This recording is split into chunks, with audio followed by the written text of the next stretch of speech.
नमस्कार, मैं हूं आशुतोष कुमार सिंह और मैं आज खास कुछ आपके लिए लेकर आया हूं। और मैं आया हूं डॉक्टर अरोरा के क्लिनिक में।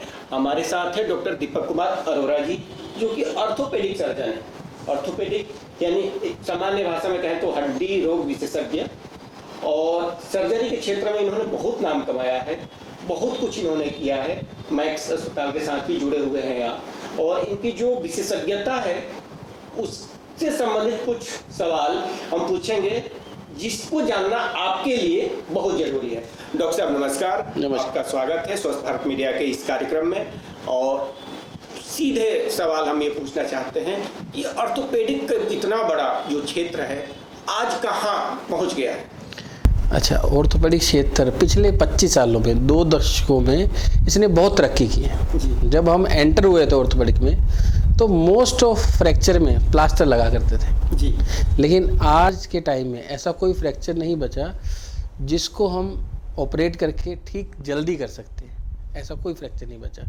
पहले क्या करते थे, प्लास्टर लगा देते थे, पेशेंट रहता था, पेशेंट प्लास्टर में ही रहता था, लंबे टाइम तक रहता था, मॉर्बिडिटी बढ़ जाती थी, टाइम बहुत लगता था। लेकिन आजकल जब इम्प्लांट की दुनिया आ गई है, इम्प्लांट का मतलब होता है कि हम शरीर के अंदर कुछ ऐसा लगा देते हैं जिससे कि बोन फिक्स हो जाती है, जल्दी जुड़ जाती है, जल्दी पेशेंट काम पे जाने लग जाता है।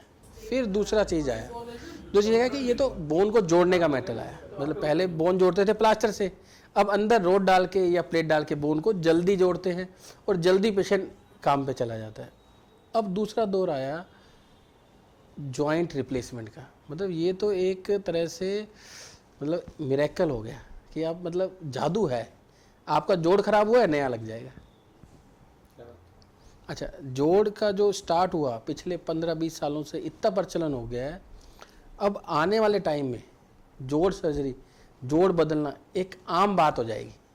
आपस में बात करोगे आप कि यार 60 साल उम्र हो गई है, ये बहुत घुटने खराब कर रहे हैं, नए लगवाने, और आप शरीर का जो कलपुर्जा है वो बदला जा सकता है। आप ये कहने की कोशिश कर रहे हैं। हाँ। और इसमें किसी को डरने की जरूरत नहीं है। जैसा कि डॉक्टर साहब बता रहे हैं, अगर आपका घुटना काम नहीं कर रहा है, उसका ग्रीस काम करना बंद कर दिया है, तो डॉक्टर साहब के पास आप आएंगे या ऑर्थोपेडिक सर्जन के पास जाएंगे तो वो बदल देगा और आप फिर एक तरह से नॉर्मल हो जाएंगे और घुटनों के मामले में जवान हो जाएंगे। बिल्कुल सही बात है, बिल्कुल सही बात है। दूसरी बात क्या है कि पहले घुटने बदले जाते थे, अब घुटने, कूल्हे, एल्बो, शोल्डर, हर जोड़ बदला जा सकता है।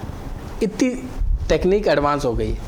क्या बात है। हाँ, तो इधर कोई आपने इस तरह का कुछ किया हो, सर्जरी की हो, कोई नया केस आपने किया हो जो आप बताना चाहें कि किस तरह से आप? अच्छा, जैसे एल्बो रिप्लेसमेंट बहुत ही कम लोगों द्वारा किया जाता है, तो एल्बो रिप्लेसमेंट जनरली हमने किए हुए हैं, जनरली करते। दूसरी बात ये है कि अब एक जोड़ बदलने की प्रक्रिया आ गई।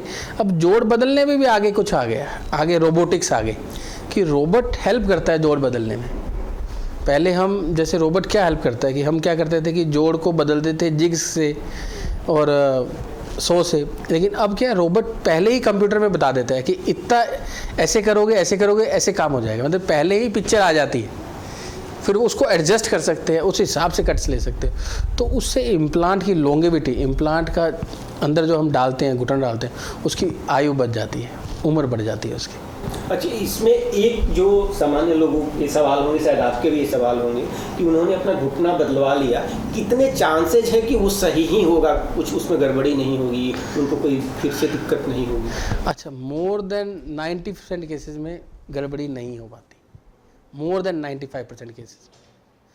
5% केसेस में कई बार ऐसी चीज़ हो जाती है, इन्फेक्शन हो जाता है या अलाइनमेंट की प्रॉब्लम आ जाती है, अंदर के लिगामेंट वीक हो जाते हैं, वो एक दूसरी बात है।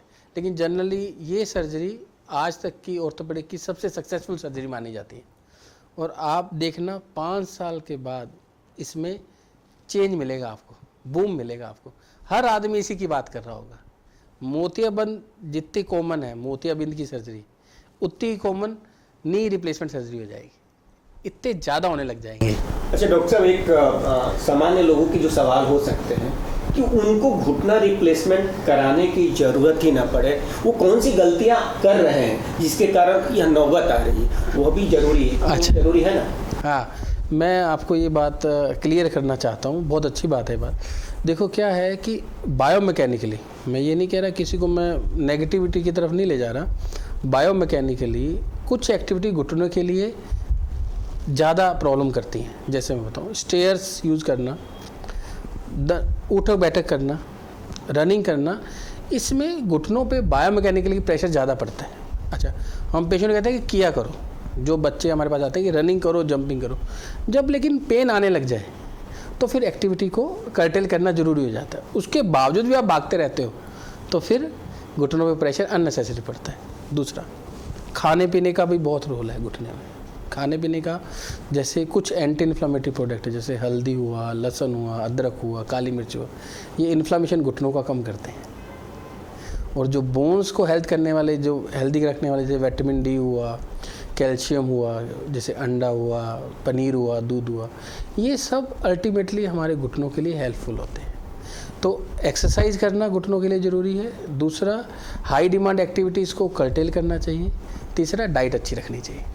तो एक एज ग्रुप के बाद, एक एज, तो जैसे मैं 40+ हो गया हूँ, तो मेरे लिए आप क्या सुझाव दोगे? अच्छा, मैं आपको ये सुझाव दूंगा, डाइट अच्छी रखो, वज़न कम रखो और एक्सरसाइज करो। जैसे वॉकिंग करना या साइकिलिंग करना घुटने के लिए बहुत अच्छी एक्सरसाइज है। तो जो लोग वॉक करते हैं रेगुलरली, उनके घुटने की लाइफ ज़्यादा होती है हमेशा। तो अगर आप बदलवाना नहीं चाहते हैं तो डॉक्टर साहब जो कह रहे हैं वो कीजिए। अब अगर बदलवाना है तो कोई बात ही नहीं। कोई बात ही नहीं, उसके लिए तो हम बैठे ही हैं। उसके लिए तो डॉक्टर कहेंगे। मतलब ये तो घुटने और रिप्लेसमेंट और इनोवेशन की हम लोग बात, लेकिन ऑर्थोपेडिक सर्जरी में या ओवरऑल इतर सर्जरी, मैंने अगर हम बात करें पेन रिलीफ, लोग पहले मतलब एक तरह से आते हैं ना कि यहाँ पे दर्द है, बैक पेन बहुत है आज के समय में। जैसे कि जो युवा है, यूथ है, सबको कंप्यूटर पे बैठना है, सबको मेरे लैपटॉप पे काम करना है और किसी तरह से भी वो बैठे रह रहे हैं और उनको सबसे ज़्यादा पेन से जूझ रहे हैं। मतलब दर्द में है, आज का युवा दर्द में है। अगर हम इसको सामान्य भाषा में कहें तो हम सभी दर्द में हैं।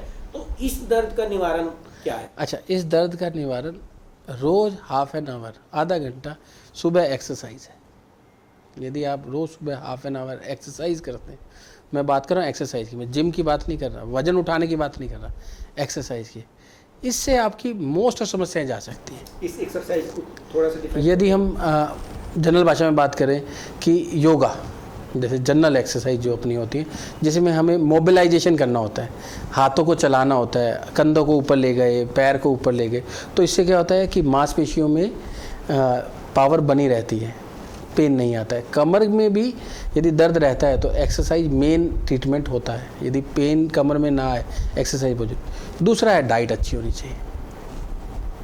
डाइट अच्छी होनी चाहिए, तो ये अच्छी जो आप कह रहे हैं ना, ये लोगों को थोड़ा बताना जरूरी है। अच्छा, मैं बिल्कुल क्लियर बता देता हूँ कि जैसे वेजिटेरियन है तो पनीर, सोयाबीन, दूध, दही। नॉन वेजिटेरियन है अंडा और चिकन। अब इसके साथ आ गई हरी सब्जी जो इसके एडिटिव इफेक्ट लाती है, ठीक है ना। नट्स बहुत इंपॉर्टेंट रोल रखते हैं, जैसे पिस्ता हुआ, बादाम हुआ, इनका भी कहीं ना कहीं बोन्स के लिए रोल है। तो ये सब जो डाइट में यदि आप इंक्लूड कर लेते हो, सिर्फ दूध पीने से काम नहीं बनता है, हरी सब्जी खाना जरूरी है। कैल्शियम तो आपने दूध से ले लिया, फास्फोरस, मैग्नीशियम, विटामिन के, ये कहाँ से आएगा? ये भी काम करते हैं। तो हरी सब्जी, हरी पत्तेदार सब्जी, फ्रूट जो हरे रंग के होते हैं, जैसे कीवी हरे रंग की होती है, ब्रोकली होती है, इनमें भी ऐसे माइक्रो न्यूट्रिएंट होते हैं जो बोन में कहीं ना कहीं हेल्प करते हैं। और जो हमारे मसाले हैं, जैसे हल्दी हुआ, जैसे विटामिन सी के लिए आंवला हुआ, ये सारे कहीं ना कहीं हमारे इन्फ्लेमेशन के कम करते हैं बॉडी में, तो इनका भी रोल है। बिल्कुल, तो डॉक्टर साहब ने कई बातें बताई जो कि आप सबके लिए हेल्पफुल है, और इसी तरह से डॉक्टर साहब से हम अलग से बात करेंगे और अलग अलग विषय पे, क्योंकि ये जो पूरा सेक्शन है, एक तरह से पूरा जो एरिया है ऑर्थोपेडिक का, वो बहुत बड़ा है और इसमें बहुत से सवाल हैं। तो फिलहाल मैं ज़्यादा सवाल डॉक्टर साहब से नहीं ले रहा हूँ। अंत में मैं सिर्फ डॉक्टर साहब से चाहता हूँ कि डॉक्टर साहब अपने तरफ से आप कैसे सेहतमंद रहेंगे, क्या संदेश देना चाहेंगे, और आज के लिए बातचीत इतनी ही रहेगी। अच्छा, मैं ये कहना चाहूँगा कि अपनी ज़िंदगी में यदि आप अपना टाइम बांट लो, स्ट्रेस फ्री लाइफ, एक्सरसाइज वाली लाइफ और अपने नियमित स्लीप, मतलब प्रॉपर स्लीप आपकी, यदि ये सब रखते हो तो आपकी लाइफ अच्छी निकल जाती है। तो डॉक्टर साहब ने कहा कि आपको अपने लिए भी जीना होगा और अपनी सेहत को संभालने की जिम्मेदारी खुद ही निभानी होगी। अगले अंक में कुछ और बातचीत करेंगे। धन्यवाद।